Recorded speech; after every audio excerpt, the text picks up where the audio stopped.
કેવલિયા checkpost Kheda જિલ્લા ખાતે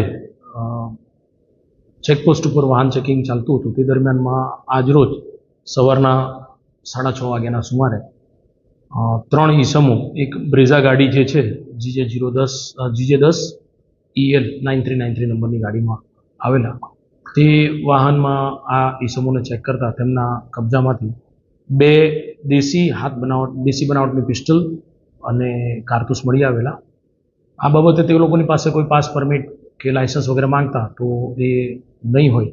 પોલીસે આ અંગે આર્મ્સ એક્ટ કલમ 25(1)(a), 25(a)(1)(a) અન્વયનો એક કેસ રજીસ્ટર્ડ કરેલ છે, જેમાં 3 આરોપી અબ્દુલ લતીફ ઓસમાણભાઈ સમા રહેવાસી કાલાવાડ, હુસેન ગફારભાઈ ચકદા અને મોહમ્મદ સલીમ અબ્દુલ કાદર લક્કડ બંને રહેવાસી જામનગરવાળાને પોલીસે પકડેલા છે.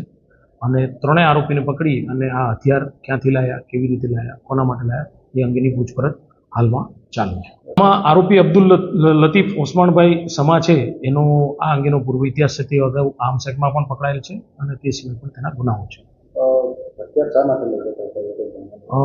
હથિયાર જે છે એ અગાઉ જે આ આરોપી અબ્દુલ લતીફ ઓસમાણભાઈ છે એ પણ આ હથિયારો વેચાણ કરતો હોય એટલે વેચવા માટે લઈ જતો એવો પ્રથમ દ્રષ્ટિએ રીતે અત્યારે જાણવા મળે છે.